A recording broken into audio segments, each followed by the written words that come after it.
Hey everybody, welcome back to Land Yacht Garage. In today's video, we're going to be back to work on my 85 Ford Ranger, but I wanted to address something before we get started. If you guys have been following the videos, I mentioned it in the Tow Dolly video and the August subscriber update. The situation that is going on with the rear end in the Bronco, well, it has escalated. I haven't heard from the guy for a couple of weeks, and so I pulled it out of its little hiding spot, put it here, put the top on it. I'm trying to sell it, and let's just say it escalated. I ended up finding out, I'm talking to the original builder of it in the early 2000s, that it was totaled in the early 2000s and actually pushed the whole passenger side front end in and bent the frame. You can't tell where it's bent, but yeah, some auto body shop fixed it in their early 2000s. And then I told the guy that I got it from that. I'm like, what the fuck? And the guy that I got it from, this guy, the original builder, he got it from him. And the original builder told him that, but he did not tell me that. And he also never told me that it was ran on nitrous. So then, apparently, this guy with the rear end, I don't know, there's like a whole court case and everything. Legal standings, I am 100% in the clear because I have a bill of sale that states as is, as shown, and there's no written contract said that he needed the rear end. And plus, like I said, he didn't spring that on me until after I got it. And then he said, oh, you can keep the rear end. So anyway, sorry that I blabbered on about that. In today's video, I have new tires coming for this today. I did get the new master cylinder swapped on. So the new master cylinder is on, but I swapped the lines. We have to make new lines. I gotta bleed the brakes. For some reason, I can't get any fluid out of the master on the front brake side. And yep, my floor pans are coming in tomorrow. So without no further ado, I gotta get the Bronco back in its hiding spot because apparently this guy's gonna. Well, let's get a little cold start going. Oh, cookies. I have been driving this around a little bit, a tiny bit. Okay, puppy's over there. He's fine. I haven't started it today.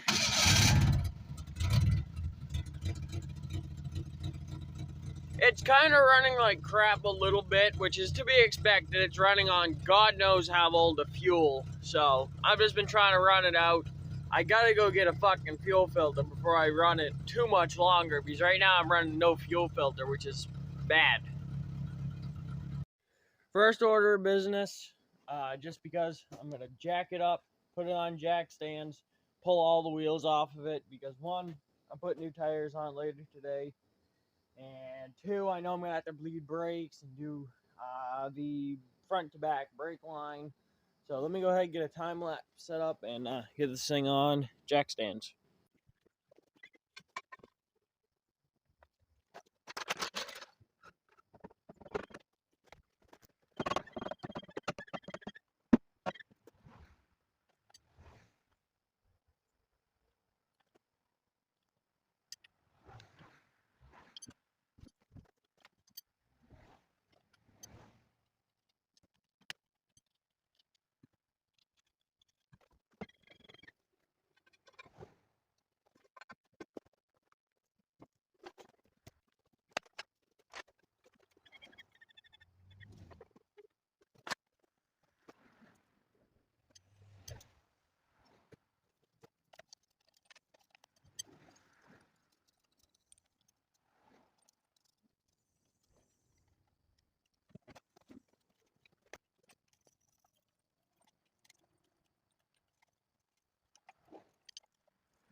Hey, so definitely might have to do calipers on it or the rubber lines. I'm gonna crack the yeah, I'm gonna crack the bolt loose for the rubber hose and see if it's the rubber hose or the calipers. Yep, these tires are done for. This one was definitely next. So, I gotta open up the hood, pull off the brake lines so I can make new ones. I'm not gonna record any of that. It's making brake lines. It's boring and irritating, and I hate making brake lines.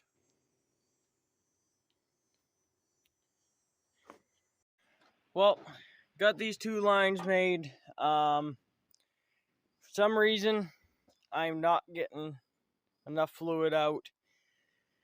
The front to rear brake line blown, like I said, but I'm not getting no fluid out of the front. So I gotta get more brake fluid and wait till somebody gets here to help me try to get fluid moving through it. And then gotta make that front to back brake line. Well, new tires arrived. Got all the beads broken on the old ones. And working on getting this one mounted. These tires, they're trailer tires, and they are a pain in the ass. I worked at a tire shop for 1.5 years, and I've done over 1,000 tires easily. And these ones are definitely a fighter. Well, I gave up. I just brought it to a local tire shop, had them mount them, and just mount them. I'm not getting them balanced. So, 3 are there. I ended up doing 1. So, now I get to do the front to back brake line. So, let me go ahead and get that done. There's nothing that rages me more than this. New line, new line, new line. This starts at the back. Splicer, old line. You're already making a flare and doing a line. Why don't you just replace the whole thing so this doesn't happen? New brake lines are done, and even with it running, pedal is very good. Which, granted, it does have a bad booster, but it's right there. All 4 brakes are working. I gotta order a new booster, but and the floor pans, that'll be tomorrow. So I'm gonna go ahead, get these nice new tires on, and get it off these jack stands. So it is now the next day. Last night I got the Ranger back on all 4s. Brakes work pretty good for no booster. So like I said, just gotta get one of those. And I put about 2 miles on it. So today, Jesus Christ, got the new tires on. They're looking good. And today, I'm going to tackle the floor pans. They're not here yet, but I'm going to pull out the seat, pull out all the vinyl flooring, cut out all the rust, and then deal with it from there. So, without no further ado, I got some cleaning up to do over there, and then I'll pull it over there and start cutting.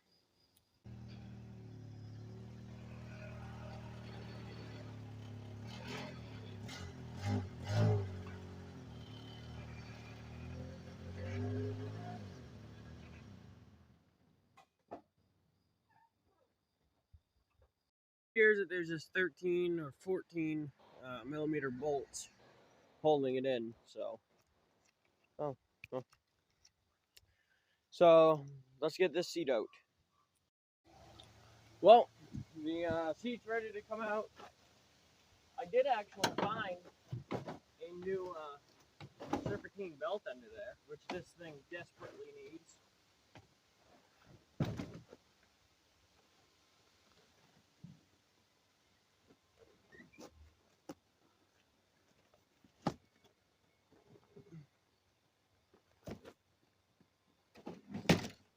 Okay, take you guys in for a close-up. Of course, the sun's not gonna be cooperating today. It's not that bad. Like I said, the thing that rotted this out was that vinyl flooring. Okay, well, I guess I'm gonna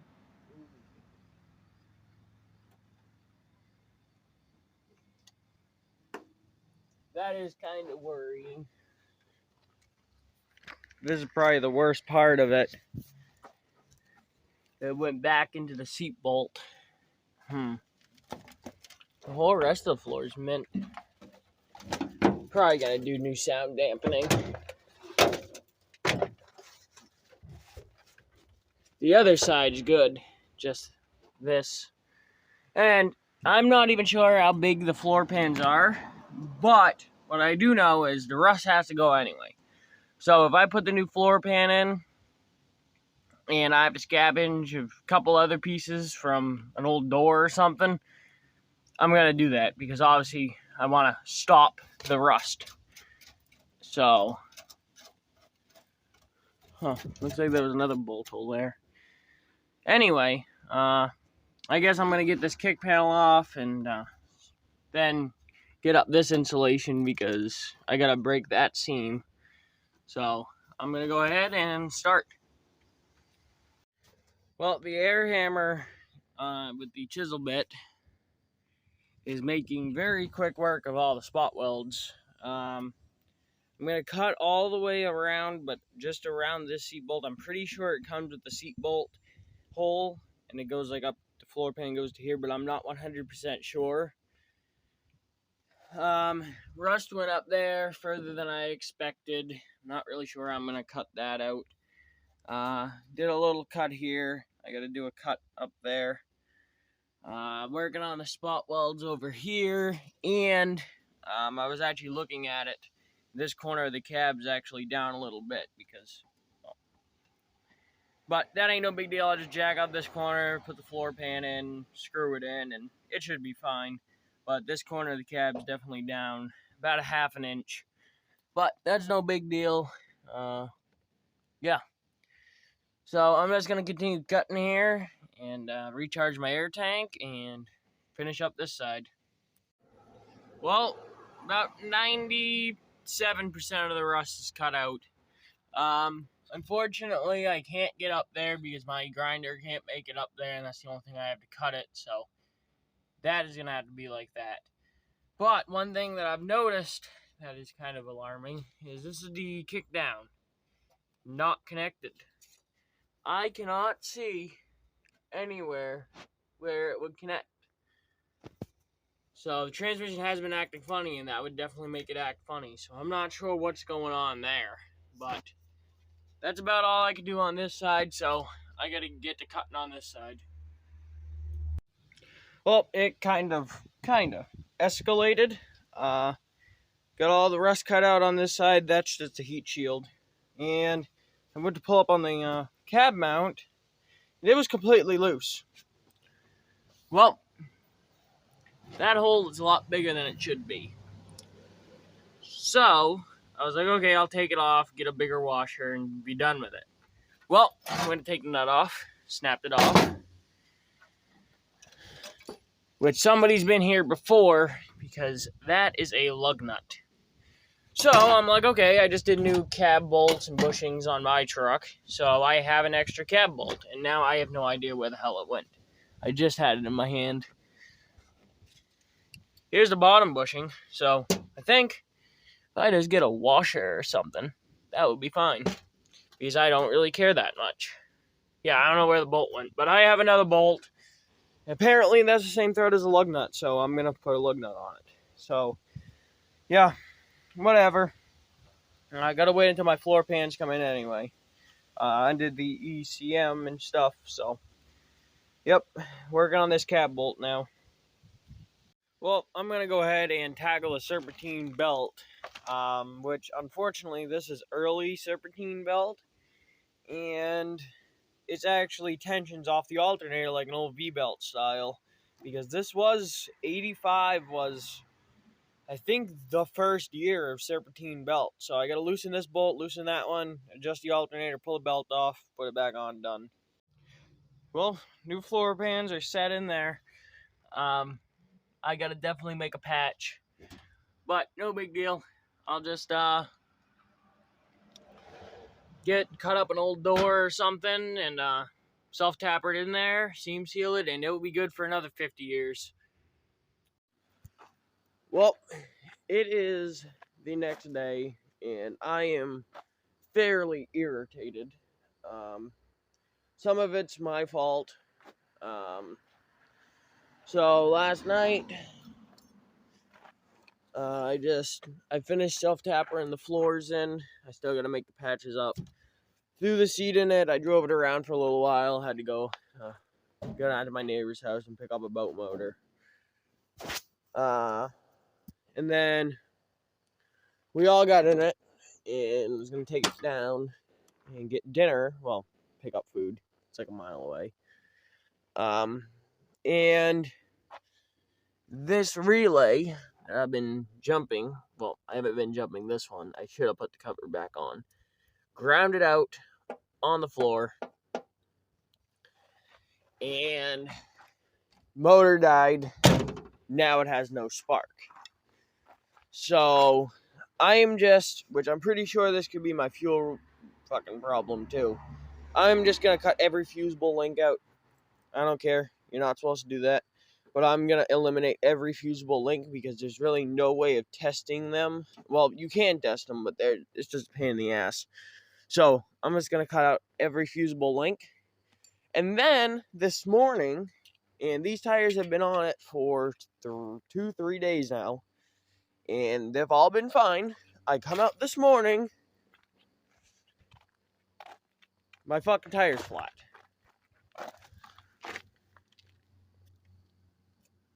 Yep. So I had to have ran over something because it's been holding air fine for days. So yeah, I gotta figure this thing out. Yep.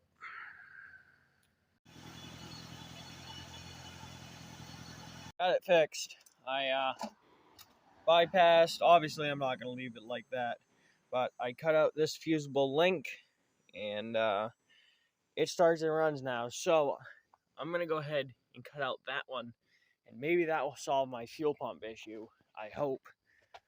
But it still gotta fix the flat tire.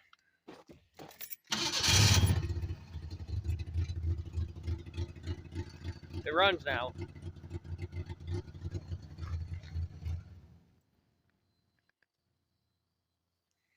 Well, for once in about a week and a half, I have a functional fuel pump and everything off the key. No more hot wiring, crossing relays. So I gotta just clean that up, whatever. Put the cover, find the cover, do something about the relay so it don't ground out. So yeah, just gotta do something there so the relay doesn't ground out.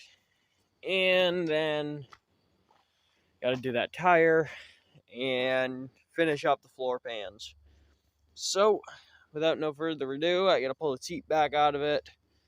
And I'm gonna go ahead and finish the floor pans and tidy up that wiring. The floors are done. I gotta figure out something for those plugs, but for now, good enough. So I still got a little hole to fix right there. No big deal though. But rest of it's done. I just gotta put up that ECM and all that stuff. Put the seat in. And I still gotta get carpet, but that's no big deal either. I gotta trim a little piece right here. So I'm gonna go ahead and get this wrapped up.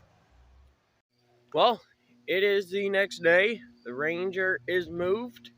This tire is holding air. Fine, just fine. So I'm not sure what was going on there. I think I might have to put some fixed flat in it. And apparently transmissions need transmission fluid. Because this transmission's been acting funny, and come to find out, it had no fluid in it. So, threw about 3 quarts in it. The seat is back in. The next video you guys will see will probably be me tractor painting this. You gotta order a fender, but first, before then, I gotta buy a new turn signal switch and a brake booster because, well, it needs both. And then it can be on the road 100%.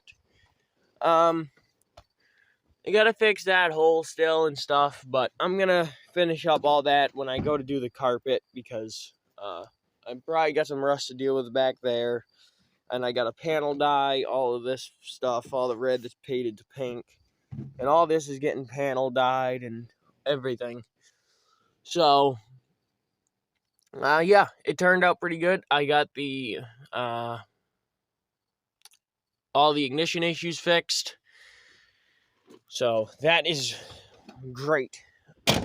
So yeah, so that is gonna do it for today's video on my '85 Ford Ranger. This video, pretty much, we got it back on the road, pretty much, with the exceptions of a turn signal switch and a brake booster. I gotta get a headlight because this one's not blown, but you can see the color difference and it looks stupid. I am gonna price a new grill, but next video you guys will see, because right now I'm 2 weeks ahead in videos, will probably be me tractor painting this. I'm still on a standstill on my 96, that's right over there. I'm still on a standstill on that until I get the broken intake bolts out. And money. So, next video we'll be putting a new fender on it, and scratching this thing, and shooting it. So, like I said, it's going red and everything. So, that will do it for this video. Don't forget to like, comment, subscribe, and share with your friends, and I will see you guys in the next one. And one more thing, so I don't look like an idiot. I am going to obviously be changing the oil and the oil filter. I just got done flushing the radiator that was like chocolate milk. So, yeah, just wanted a quick disclaimer.